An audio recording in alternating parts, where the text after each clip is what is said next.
जय हिंद। महर्षि study group में आपका स्वागत है। तो हम लोग 7th क्लास का हिस्ट्री का बुक पढ़ रहे थे, ठीक है, एनसीईआरटी का, जिसमें आज हम पढ़ेंगे तीसरा चैप्टर, ठीक है। और तीसरे चैप्टर का नाम है तुर्क अफ़गान शासक।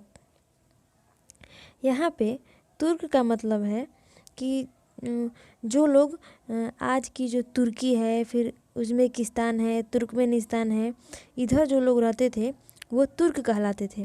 और यहाँ अफ़गान का मतलब है कि आज जो अफ़गानिस्तान स्थित है उस एरिया में जो लोग रहते थे वो अफ़गान कहलाते थे, ठीक है। तो वहाँ के उस एरिया के जो शासक भारत में आकर आक्रमण किए, उन्हीं लोग के बारे में इस चैप्टर में पढ़ना है, ठीक है। आई होप कि आप लोग समझ गए होंगे। स्वतंत्रता दिवस यानी कि 15 अगस्त के अवसर पर जुबैदा भारत के प्रधानमंत्री को दिल्ली स्थित लाल किला पर झंडा फहराते हुए टेलीविज़न पर देख रही थी। अचानक उसके मन में यह प्रश्न उठा कि दिल्ली भारत की राजधानी कब बनी। जुबैदा के मन में यह प्रश्न उठा कि दिल्ली भारत की राजधानी आखिर कब बनी। तो चलिए, इसका उत्तर तो यहाँ नहीं मिलेगा, पाठ में आगे हम लोग पढ़ेंगे तो मिलेगा, ठीक है। अब यहाँ से आज से लगभग 950 वर्ष पहले, ठीक है, तोमर राजपूत वंश के राजाओं के शासनकाल में दिल्ली नगर का विकास एक व्यापार वाणिज्य केंद्र के रूप में हुआ। व्यापारिक केंद्र के रूप में दिल्ली नगर का विकास हुआ। कब? तोमर राजपूत वंश के राजाओं के शासनकाल में, ठीक है। इस नगर में कई धनी व्यापारी रहते थे। यहाँ दिल्लीवाल नाम का सिक्का ढाला जाता था। 12वीं शताब्दी के मध्य में अजमेर के चौहान शासकों ने दिल्ली पर अधिकार कर लिया। चौहान शासकों ने, पिछले अध्याय में हम लोग पढ़ चुके हैं चौहान शासक, जैसे पृथ्वीराज चौहान थे, तो उन्होंने 12वीं शताब्दी के मध्य में अजमेर के चौहान शासकों ने दिल्ली पर अधिकार कर लिया। यानी कि जो चौहान शासक थे वो 12वीं शताब्दी के मध्य में दिल्ली पर अधिकार कर लिए, ठीक है। अब चौहान राजाओं ने अजमेर के साथ साथ दिल्ली को भी अपने प्रशासन का केंद्र बनाया। दिल्ली को भी अपना प्रशासन का केंद्र बनाया। दिल्ली में रहकर भी अपना शासन प्रशासन ये सब शासन व्यवस्था देखने लगे। अब 13वीं शताब्दी के आरंभ में तुर्कों ने दिल्ली सल्तनत की स्थापना की, ठीक है। कब किए? तो 13वीं शताब्दी का मतलब है कि 1200 ईस्वी के बाद, जैसे 1206, 1210, ये सब 13वीं शताब्दी। तो 13वीं शताब्दी के आरंभ में तुर्कों ने, तुर्क कहने का मतलब है कि जो लोग तुर्कमेनिस्तान या मध्य एशिया में जो तुर्की है, तुर्कमेनिस्तान है, उज़्बेकिस्तान है, इधर जो लोग रहते थे वो तुर्क कहलाते थे। तो उन लोगों ने दिल्ली सल्तनत की स्थापना की। इसके साथ ही दिल्ली भारतीय उपमहाद्वीप के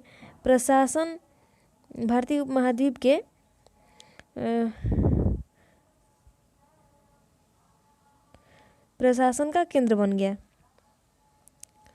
वहाँ से भारतीय उपमहाद्वीप का प्रशासन भी चलने लगा। सरकार वहीं पे बन गई और वहीं से अब पूरा देश चलाने लगी। उस समय पूरा देश नहीं हुआ करता था, सबका अपना अपना सल्तनत था। लगभग 300 वर्षों से अधिक तक 5 राजवंशों के सुल्तानों ने दिल्ली सल्तनत पर शासन किया, ठीक है। यहाँ समझिए, 300 वर्षों तक और 5 राजवंशों के सुल्तानों ने दिल्ली सल्तनत पर शासन किया। तालिका 1 में इन 5 राजवंशों की सूची दी गई है। दिल्ली सल्तनत के सुल्तानों ने दिल्ली के निकटवर्ती क्षेत्रों में अनेक बस्तियां बसाई, जिसे आज हम दिल्ली के अभिन्न अंग के रूप में जानते हैं, ठीक है। अब यहाँ दिया है दिल्ली में बसाए गए शहरों की सूची बनाएं, तो ये तो हम लोग नहीं बनाएंगे।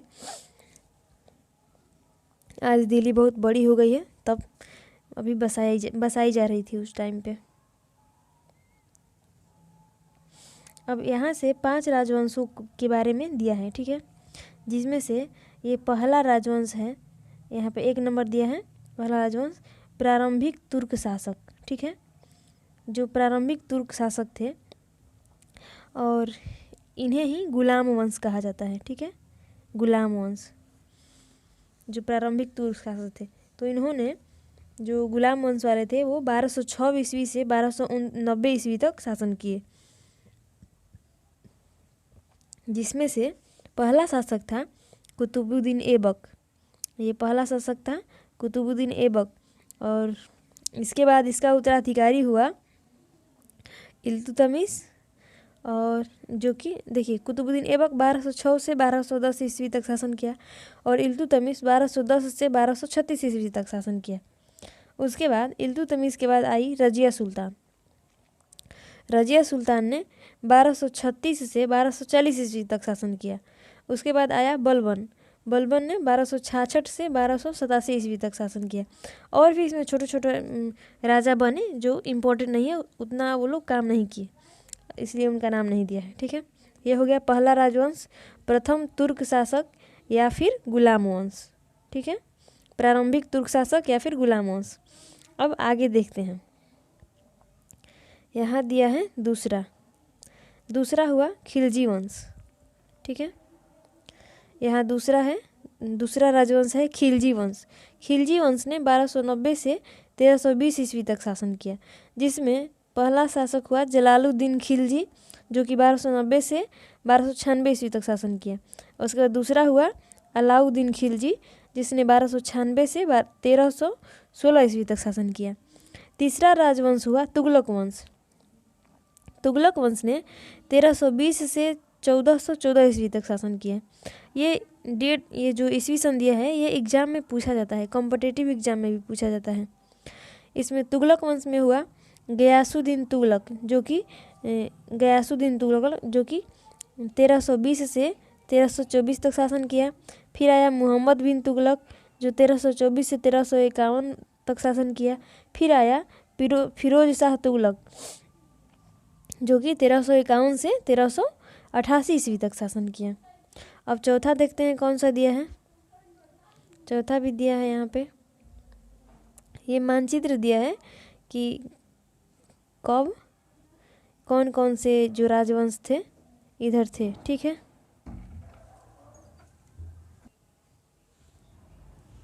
अब चौथा राजवंश है सैयद वंश। सैयद वंश में एक ही महत्वपूर्ण शासक का नाम दिया है। पहले तो सैयद वंश 1414 से लेकर 1551 ईस्वी तक शासन किया, जिसमें से खिज्र खां जो था यही एक महत्वपूर्ण शासक था, बाकी कोई वैसा नहीं है, इसीलिए नहीं दिया है। 1414 से लेकर 1421 ईस्वी तक खिज्र खां ने शासन किया, और इसके संस्थापक भी, सैयद वंश के संस्थापक भी खिज्र खां ही हैं। ठीक है, उसके बाद पांचवा है लोदी वंश। लोदी वंश ने 1451 से 1526 ईस्वी तक शासन किया, जिसमें से बहलोल लोदी जो थे वो 1451 से 1489 ईस्वी तक शासन किए। फिर आए इब्राहिम लोदी। 1517 से 1526 ईस्वी तक शासन किए। अब बीच का जो टाइम पीरियड गैप दिया है, इसमें वैसे राजा हुए जो कोई महत्वपूर्ण काम नहीं किए, इसीलिए उनका नाम नहीं दिया है। ठीक है, जो कि 1489 से 1517 तक भी तो कोई ना कोई शासन किया होगा, लेकिन उन लोगों ने कोई महत्वपूर्ण काम नहीं किया है, इसीलिए उनका नाम नहीं दिया है। ठीक है, अब आगे देखते हैं। यहाँ से तो पांचों राजवंशों का नाम हम लोग देख लिए। अब यहाँ देखते हैं, यहाँ दिया है तुर्क शासन की स्थापना, यानी कि जो तुर्क जो लोग थे उन्होंने भारत में अपनी शासन की स्थापना कैसे किया, इसके बारे में। तो चलिए स्टार्ट करते हैं। पिछले अध्याय में आप पढ़ चुके हैं कि मोहम्मद गौरी नाम के तुर्क आक्रमणकारी ने पंजाब और मुल्तान से लेकर संपूर्ण गंगा यमुना दोआब के प्रदेशों पर अधिकार जमाने में सफलता पाई।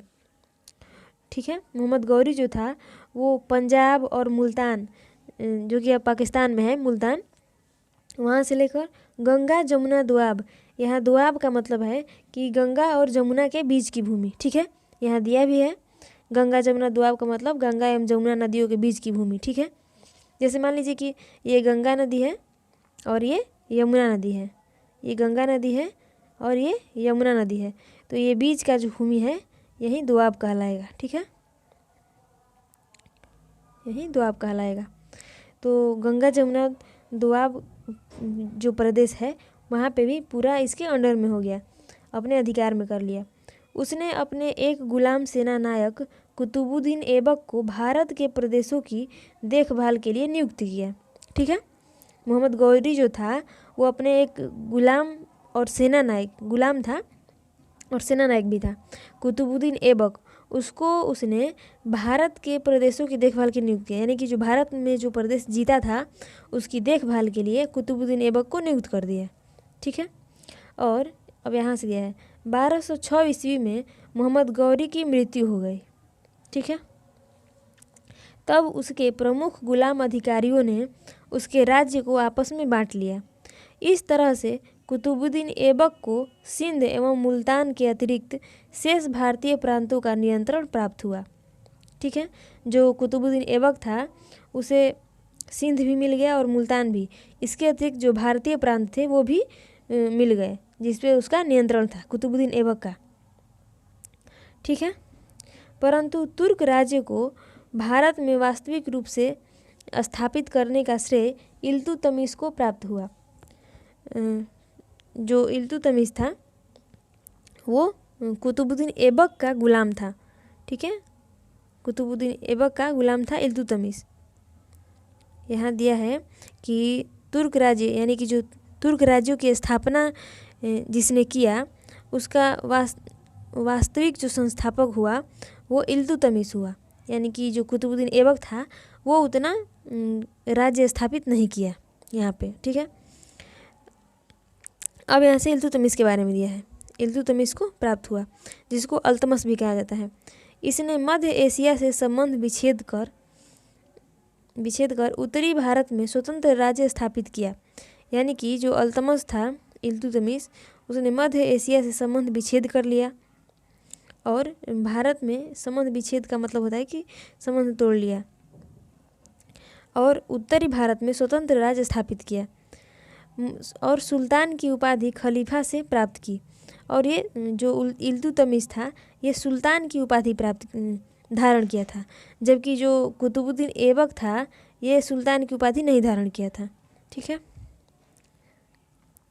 उसके उत्तराधिकारियों में रजिया सुल्तान जो उसकी बेटी थी। रजिया सुल्तान किसकी बेटी थी? इल्तुतमिश की बेटी थी। ठीक है, इल्तुतमिश के उत्तराधिकारियों में रजिया सुल्तान थी जो उसकी बेटी थी। एकमात्र महिला सुल्तान होने के कारण विशिष्ट महत्व रखती थी, किंतु उसका शासनकाल विफलता में समाप्त हुआ। यानी कि उसका शासनकाल जो था वो विफल हो गया, अच्छे से वो शासन नहीं कर पाई। तुर्क राज्य को सुदृढ़ स्थिति प्रदान करने का काम बलबन द्वारा किया गया। बलबन भी था जिसने तुर्क राज्य को सुदृढ़ स्थिति प्राप्त की। इन शासकों को ममलूक भी कहा जाता है क्योंकि ये सुल्तानों के गुलाम यानी कि ममलूक के रूप में कार्यरत रहे थे। यानी कि ये जो सुल्तान थे ये पहले गुलाम थे जिन्हें ममलूक कहा गया है।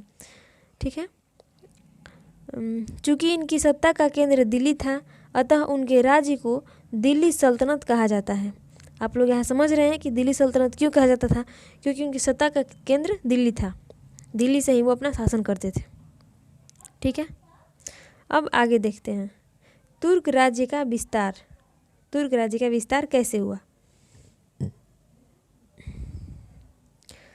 मानचित्र 2 पर नज़र डालें और पहचान करें कि प्रारंभिक तुर्क शासकों के राज्य की सीमा कहाँ तक फैली हुई थी।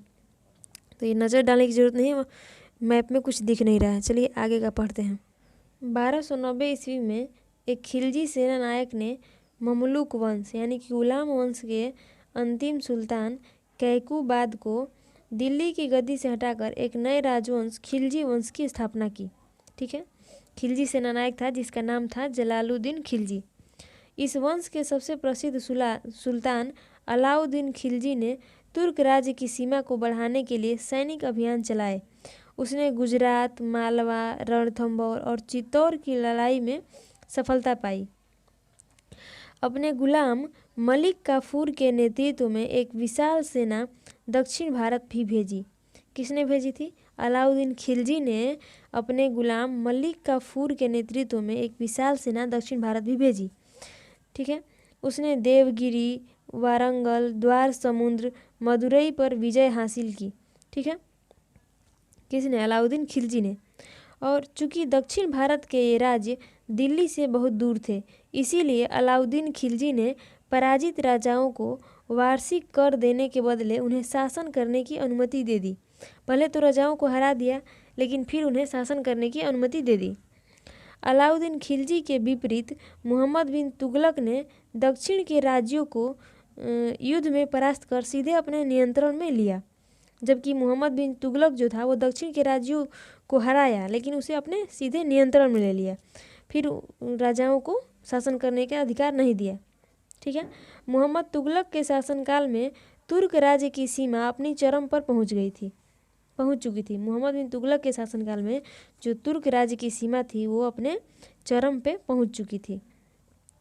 इसी के साथ इतने बड़े साम्राज्य की उसने रक्षा की और पश्चिमोत्तर सीमांत पर मंगोल आक्रमणकारियों को निर्णायक ढंग से हराया। जो मोहम्मद बिन तुगलक था वो जो पश्चिम उत्तर यानी कि पंजाब के तरफ या फिर अफ़गानिस्तान की तरफ जो मंगोलों ने आक्रमण किया था, उनको निर्णायक ढंग से यानी बहुत अच्छे से हराया। किसने हराया? मोहम्मद बिन तुगलक ने। ठीक है। अब आगे देखते हैं उनका नियंत्रण किस सीमा तक प्रभावी था। आइए आगे देखते हैं, यानी कि मोहम्मद बिन तुगलक का जो नियंत्रण है वो किस सीमा तक आधारित था। आइए हम देखते हैं।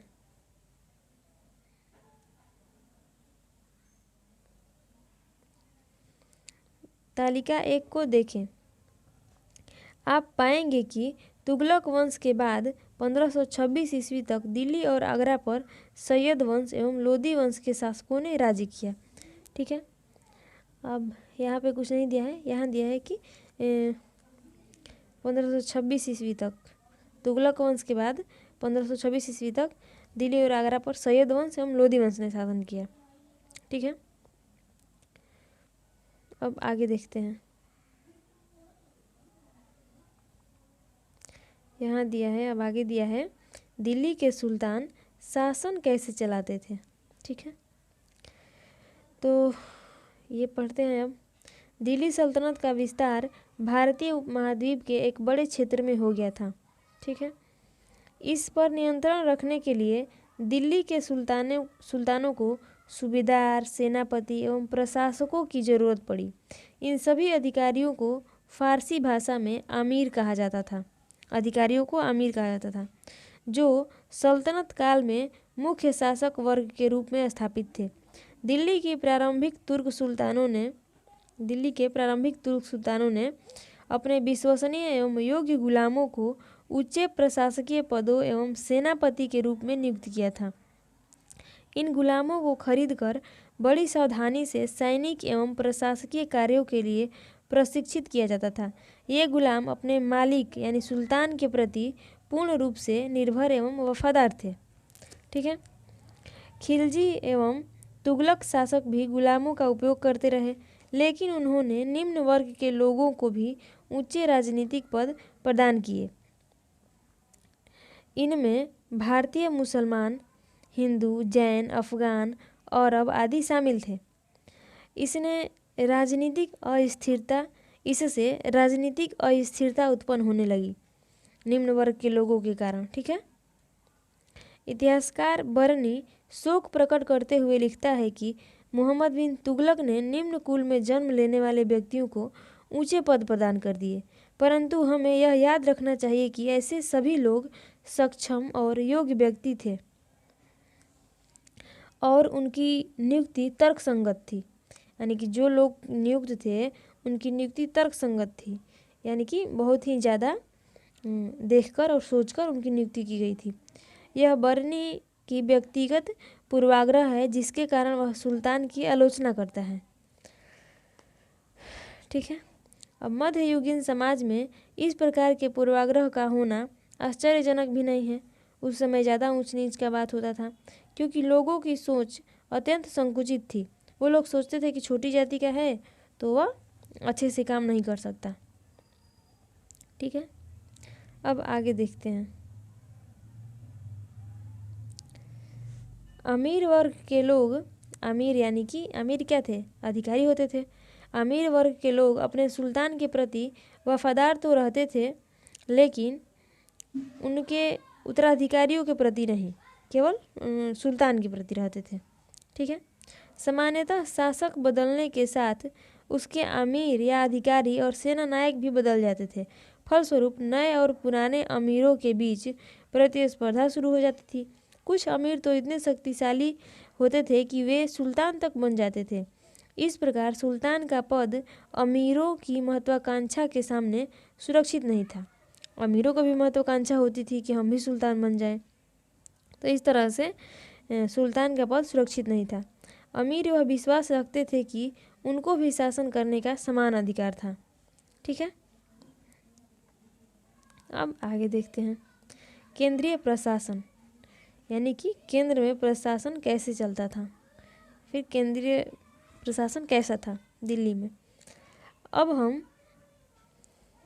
दिल्ली के सुल्तानों के शासन करने के तरीका के बारे में पढ़ेंगे। हम यह जान चुके हैं कि अमीरों की नियुक्ति प्रशासनिक पदों पर की जाती थी। सुल्तान अमीरों के सहयोग से शासन चलाने का काम करते थे। ठीक है। अब केंद्रीय प्रशासन में वित्त विभाग यानी कि विजारत में वजीर का स्थान महत्वपूर्ण होता था। ठीक है। उनके कार्य थे, जो वजीर के कार्य थे वो है राजस्व यानी कर वसूल करना, आय व्यय पर नियंत्रण रखना, वेतन बांटना, आक्ता देने की व्यवस्था करना। अन्य अधिकारियों में अरीजे ममलिक यानी कि सुल्तान की सेना का प्रबंधक, वकील ए दर राज परिवार की देखरेख करना इनका काम होता था। काजी यानी कि मुख्य न्यायाधीश होते थे काजी। दीवान ए ईसा जो कि राजकीय फरमान जारी करने वाला होते थे। बरीद ए मुमालिक यानी कि गुप्त रूप से सूचना एकत्र करने वाला। ठीक है। ये सब शामिल थे केंद्रीय प्रशासन में।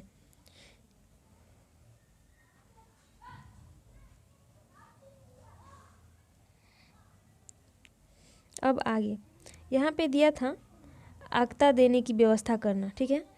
और उसी आक्ता को यहाँ समझाया गया कि आक्ता क्या होता था, आक्ता व्यवस्था। ठीक है। इसमें एक एक चीज़ को मतलब समझाया गया है, इसीलिए हम लोग छोटे क्लास का बुक पढ़ रहे हैं, फिर आगे बढ़ते चले जाएंगे। ठीक है। आक्ता व्यवस्था क्या था जिसके बारे में जानेंगे। दिल्ली के तुर्क शासकों ने अपने अमीरों को भिन्न भिन्न आकार के इलाकों में नियुक्त किया था। ठीक है। जो अमीर होते थे यानी कि जो अधिकारी होते थे उनको शासकों ने भिन्न भिन्न आकार का इलाका यानी कि भूमि दिया था। ठीक है। और ठीक है, ये इलाका आक्ता कहलाते थे, यानी कि जो भूमि उन्हें दिया गया था वो आक्ता कहलाता था। और इसके अधिकारी मुक्ति या वली कहे जाते थे। इनका दायित्व अपने आक्ता में कानून एवं व्यवस्था बनाए रखना। अपने एरिया में मान लीजिए कि 10 गांव उनको दे दिया गया है, वही आक्ता कहलाता था। और उन अधिकारियों का, अमीरों का दायित्व था कि वो अपने आक्ता में कानून एवं व्यवस्था बनाए रखें। ठीक है। आवश्यकता पड़ने पर सुल्तान को सैनिक मदद देना, भूमि कर की वसूली करना था। ठीक है। ये अधिकारी अपनी सेवा के बदले वेतन के रूप में राजस्व वसूली का एक निर्धारित हिस्सा यानी कि निर्धारित भाग अपने पास रख लेते थे, जिससे वे अपने सैनिकों को वेतन दिया करते थे और बचे हुए अतिरिक्त राजस्व को सरकारी खजाने में भेज देते थे। मुक्ति लोगों पर नियंत्रण रखने के लिए उन्हें कोई भी आक्ता थोड़े थोड़े समय के लिए दिया जाता था। ठीक है। जो मुक्ति लोग होते थे उन पर नियंत्रण रखने के लिए थोड़े थोड़े समय के लिए आक्ता दिया जाता था, ताकि उनका पद अनुवांशिक न बन जाए। ठीक है। जो हिस्सा मान लीजिए किसी दूसरे अधिकारी को दिया गया है तो फिर वो तीसरे अधिकारी को दिया जाएगा। ऐसे ऐसे बदल बदल के एक ही आक्ता को दूसरे अधिकारियों को दिया जाता था, ताकि उनका पद अनुवांशिक न बन जाए। ठीक। अनुवांशिक का मतलब होता है पीढ़ी दर पीढ़ी। कुछ अंतराल के बाद उनका स्थानांतरण एक आक्ता से दूसरे आक्ता में किया जाता था। मुक्ति द्वारा वसूल किए गए राजस्व बड़ी सावधानी से हिसाब रखने के लिए अमील नामक लेखा अधिकारी आक्ताओं में रखे जाते थे। उन्हें सख्ती से हिदायत दी जाती थी कि वे राज्य द्वारा निर्धारित कर ही वसूलें। यह आक्ता व्यवस्था प्रांतीय प्रशासन की इकाई के रूप में कार्य करता था। एक केंद्र हो गया और केंद्र को बहुत सारे प्रांतों में बांटा गया था, तो प्रांतीय प्रशासन की इकाई के रूप में माना जाता था आक्ता व्यवस्था। ठीक है, आई होप कि आप लोग समझ रहे हैं।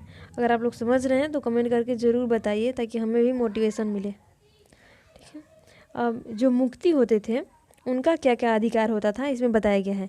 मुक्ति जो होते थे ना, जो राजस्व वसूला करते थे, उनका अधिकार यहाँ दिया है। निजाम उल मुल्क की रचना सियासतनामा के अनुसार उन्हें यानी कि मुक्ति यह समझना चाहिए कि यानी कि मुक्तियों को यह समझना चाहिए कि प्रजा यानी कि किसानों पर, प्रजा पर उनका अधिकार केवल शांतिपूर्ण तरीके से उचित धन यानी कि भूमि कर के रूप में उचित धन अथवा प्राधिकार वसूल करने का है। यानी कि शांतिपूर्ण ढंग से जो धन मिले, उचित धन मिले, उन्हें ही वसूल करने का हक है मुक्तियों को। ठीक है, प्रजा के जीवन, संपत्ति और परिवार को कोई हानि नहीं पहुंचना चाहिए।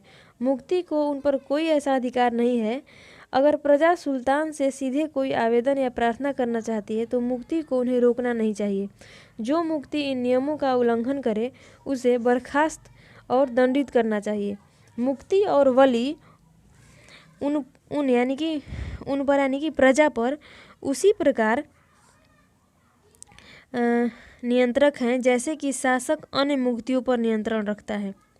ठीक है, 3 या 4 वर्ष बाद अमील और मुक्ति का स्थानांतरण कर देना। 3 या 4 वर्ष बाद अमील जो कि लेखा जोखा का काम करता था आक्ताओं में, और मुक्ति जो कर वसूला करते थे, उनका स्थानांतरण कर दिया जाता था, कर देना चाहिए ताकि ये स्थानीय स्तर पर अधिक शक्तिशाली न हो जाएं, ऐसा बताया गया है। अब आक्ताओं में मुक्ति एवं अमील के क्या अधिकार एवं दायित्व थे, यही समझाया गया है कि इससे आप लोग समझिए कि आक्ताओं में जो आक्ता होते थे उनमें मुक्ति के और अमील के क्या अधिकार होते थे और क्या दायित्व होते थे। ठीक है, अब है स्थानीय प्रशासन कि उस समय स्थानीय प्रशासन कैसा होता था। स्थानीय प्रशासन कहने का मतलब होता है कि गांव में या फिर जिला में कैसे प्रशासन होते थे। ठीक है, तो चलिए देखते हैं।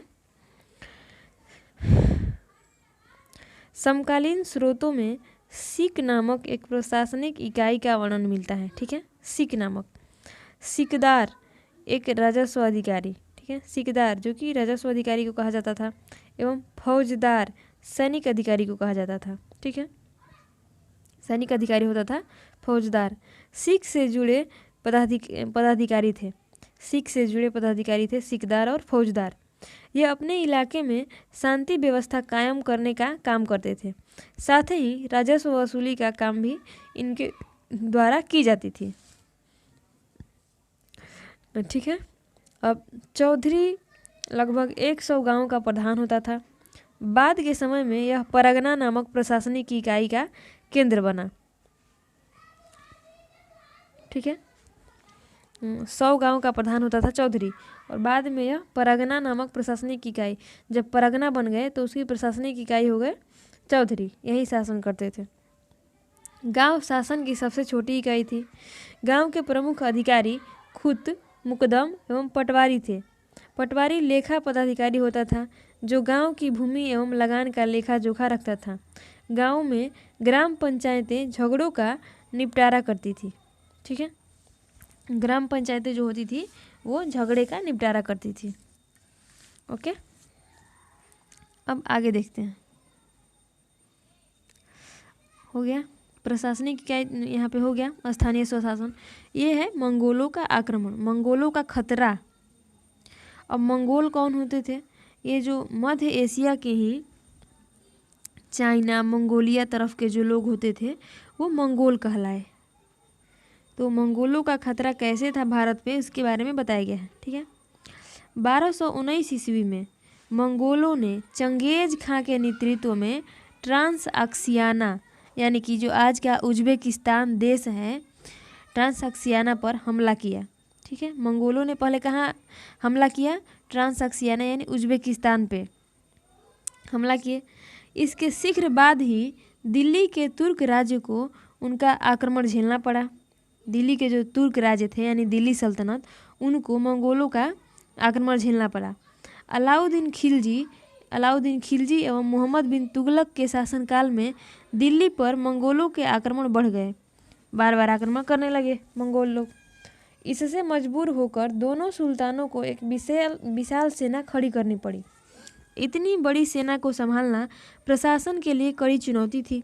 इस चुनौती का सामना दिल्ली के सुल्तानों ने कैसे किया, आगे देखते हैं। ठीक है, आगे देखते हैं कि मंगोलों से कैसे लड़ाई किए वो लोग। ठीक, उसके बाद यह है सैनिक प्रशासन। सैनिकों में कैसा प्रशासन कैसे करते थे वो लोग ताकि मंगोलों को वो हरा सके। ठीक है, अब सैनिक प्रशासन देखते हैं। सैनिक विभाग यानी कि जिसको दीवान ए अर्ज कहा जाता था, सैनिक विभाग का प्रमुख अधिकारी आरिज ए मुमालिक था। वह सैनिकों की भर्ती, निरीक्षण एवं वेतन देने का कार्य करता था। कौन?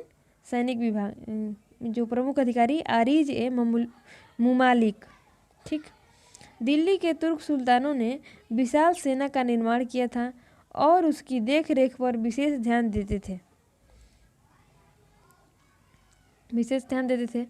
अलाउद्दीन खिलजी ने सेना की भर्ती एवं देखभाल के लिए कुछ नियम बनाए। उसने सैनिकों का हुलिया यानी कि पहचान चिन्ह रखने पर जोर दिया।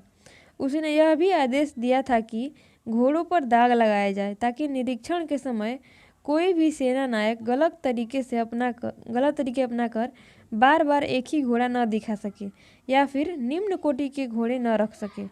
क्या करते थे लोग कि बढ़िया घोड़ा लेते थे राजा से और फिर उसे बेच देते थे और निम्न कोटि का घोड़ा खरीद कर रखते थे। तो ऐसा ना हो इसलिए घोड़ों पे चिन्ह लगाया, दाग लगाया। किसने? अलाउद्दीन खिलजी ने। प्रारंभिक तुर्क सुल्तानों के समय में घुड़सवार सैनिकों को नगद वेतन के बदले दिल्ली के निकट के गांव में भूमि कर वसूलने का अधिकार दिया गया था। अलाउद्दीन खिलजी ने अपने सैनिकों को नगद वेतन देने की शुरुआत की। ठीक है, किसने नगद वेतन देने की शुरुआत की? अलाउद्दीन खिलजी ने अपने सैनिकों को नगद वेतन देने की शुरुआत की। ठीक, उसके एक समय में एक घुड़सवार सैनिक को, ठीक है, उसके समय में यानी कि अलाउद्दीन खिलजी के समय में एक घुड़सवार सैनिक को 234 टंका प्रति वर्ष वेतन मिलता था। जो सैनिक के अतिरिक्त घोड़ा रखता था उन्हें 78 टंका और मिलते थे। मतलब जो सैनिक है और फिर घोड़ा भी रखा है तो उसे 78 टंका और मिलते थे। दिल्ली के सुल्तानों ने मजबूत सैनिक ताकत पर ही भारत में एक विशाल तुर्क राज्य की स्थापना की। ठीक है, सैनिकों की ताकत से ही सुल्तानों ने तुर्क राज्य की स्थापना की भारत में। अब है अलाउद्दीन खिलजी का मूल्य नियंत्रण। अलाउद्दीन खिलजी ने एक मूल्य नियंत्रण प्रणाली लागू की थी। तो क्या था मूल्य नियंत्रण प्रणाली, उसके बारे में इसमें दिया गया है। ठीक है, दिल्ली पर बार बार होने वाले मंगोल आक्रमण का सामना करने के लिए अलाउद्दीन खिलजी ने एक बड़ी सेना खड़ी की और उसे नगद वेतन दिया। समकालीन इतिहासकार लिखता है कि यानी कि उस समय के जो इतिहासकार थे वो लिखते हैं कि यदि उतनी बड़ी सेना को साधारण वेतन भी दिया जाता तो राज्य का खजाना 5 या 6 वर्ष में ही समाप्त हो जाता। अतः अलाउद्दीन ने सेना के खर्च में कमी करने के लिए सैनिकों के वेतन में कमी की। ठीक है, परंतु उसके सैनिक सुविधापूर्वक रह सके इसके लिए उसने वस्तुओं के मूल्य निश्चित किए। ठीक है, अलाउद्दीन खिलजी जो था वो वस्तुओं का मूल्य निश्चित कर दिया ताकि उसके सैनिकों का खर्चा चल सके और वेतन में कमी कर दिया था। ठीक है, उसने वस्तुओं के मूल्य निश्चित किए और उनकी दरें कम कर दी, यानी कि उनका रेट कम कर दिया। ऐसा एक इतिहासकार लिखता है और एक दूसरा इतिहासकार लिखता है। ठीक है, यहाँ से दिया है। एक अन्य समकालीन लेखक के अनुसार वस्तुओं के मूल्य निर्धारित करने में अलाउद्दीन का उद्देश्य अपनी प्रजा को सभी वस्तुएं उचित मूल्य पर उपलब्ध कराना था। अलाउद्दीन ने अपने एक अमीर से एक बार कहा था, अमीर यानी कि अधिकारी से कहा था कि यदि मैं जनता को धन भी दूंगा तो वह प्रसन्न नहीं होगी, इसीलिए मैंने खाद्य सामग्री को सस्ता करने का निश्चय किया है। इसका लाभ प्रत्येक तक पहुंचेगा। इस प्रकार अनाज सस्ता कर दिया जाएगा। मैं नगर में अनाज लाने वाले नौगानों यानी घुमक्कड़ व्यापारियों को बुलावा भेजूंगा और बुलाऊंगा ताकि वो अनाज की दरें कम कर दे। अनाज क्रय करने और नगर में लाने हेतु उन्हें कोषागार से धन दूंगा, यानी कि व्यापारियों को कोषागार से धन दूंगा, सरकारी खजाने से। ठीक है। मैं व्यापारियों को उनके परिवार के भरण पोषण के लिए वस्त्र और अन्न दूंगा। यानी कि जो अलाउद्दीन खिलजी था वो कहा था कि मैं व्यापारियों को उनके परिवार के भरण पोषण के लिए अन्न और वस्त्र दूंगा और उनसे कहूँगा कि वो कम रेट पे बेचें अपने सामान को। ठीक। सुल्तान ने खाद्यान्नों से लेकर वस्त्रों, दासों, मवेशियों एवं प्रत्येक दैनिक जीवन के उपयोग की अन्य वस्तुओं की कीमतों को निर्धारित कर दिया। प्रत्येक वस्तु के लिए अलग अलग बाजार निश्चित किए गए। अनाज के लिए मंडी, कपड़े के लिए सराय ए अदल, घोड़ों, गुलामों और पशुओं के लिए पृथक बाजार निश्चित किया गया। ठीक है। यही इसकी मूल्य नियंत्रण प्रणाली थी, किसकी? अलाउद्दीन खिलजी की। यहाँ दिया है समकालीन साधनों के आधार पर ज्ञात होता है कि अलाउद्दीन के विभिन्न वस्तुओं की निम्न कीमतें निश्चित की गई थी। यानी उस समय जो कीमतें निश्चित की गई थी वो यहाँ दिया गया है। ठीक है, आप लोग देख लीजिएगा। अब आगे देखते हैं। बाजार में अनाज की आपूर्ति करने के लिए किसानों को अपनी उपज का आधा भाग भूमि कर के रूप में देने के आदेश दिए। यानी कि जितना अनाज उगता था उसका आधा कर के रूप में ले लेते थे। किसानों को अपनी आवश्यकता से अधिक अनाज को सरकारी दर पर व्यापारियों के हाथ बेचने को मजबूर किया गया। अनाज को गांव से बाजार तक लाने की जिम्मेवारी बंजारों को दी गई। लगान के रूप में प्रांत अनाज को दिल्ली स्थित सरकारी गोदामों में जमा किया जाता था। यानी कि लगान के रूप में जो प्राप्त होता था अनाज उसे दिल्ली स्थित सरकारी गोदामों में जमा किया जाता था ताकि अकाल के समय बाजार में अनाज की कमी न हो